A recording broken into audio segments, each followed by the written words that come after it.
White conservatives versus white liberals. Who's more racist? Who's less racist? Let's talk about it.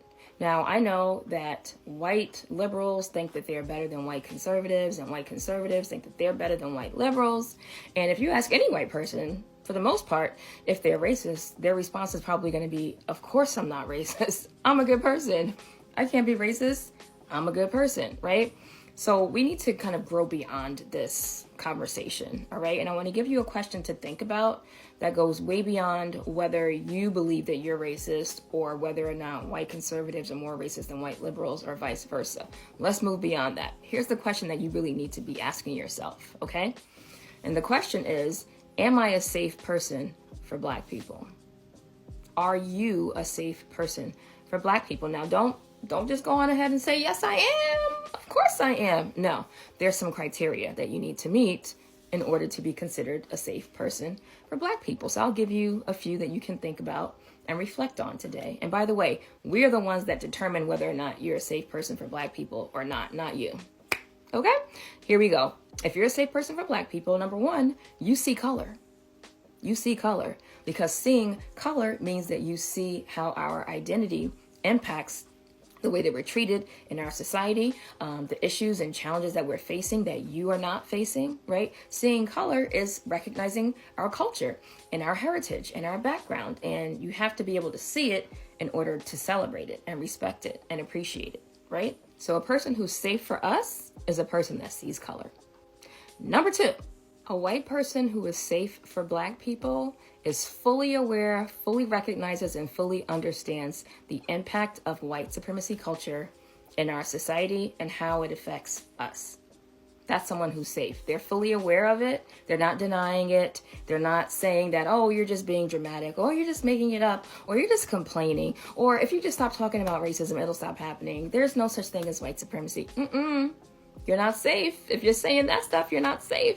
Because if you're not aware of it and you're not acknowledging it, then you can't help to change it. And you can't help to stop it in its tracks and stop the negative impacts and effects that it's having on us every single day. So if you are safe for us, then you recognize the reality of white supremacy culture in our society and how it negatively impacts us, okay? And you want to do something about it.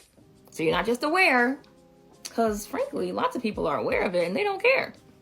Don't be one of those people. But you're aware and you want to do something about it. And you're committed to doing something about it. That's number two. Number three is that you support reparations for African Americans.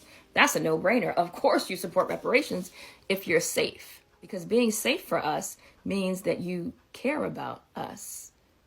That you want us to have access to the same opportunities and the same type of treatment and the same types of freedoms that you have access to. You want the damage of the past, that generational trauma, that generational systemic racism that has been impacting us for centuries. You want that to be repaired in some way, shape, or form. So of course you support reparations because you're a safe person for us, right? You don't sit quietly when people are making racist statements and perpetuating negative racial stereotypes about Black people because you're a safe person for us.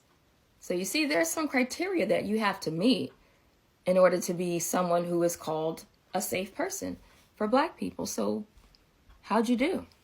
Are you a safe person for Black people? Forget about the racist versus non-racist versus anti-racist. Forget about all that.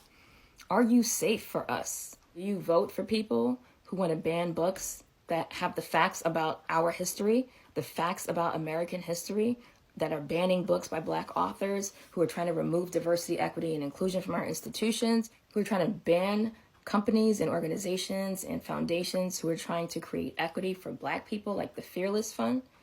Are those the type of people that you vote for and that you support?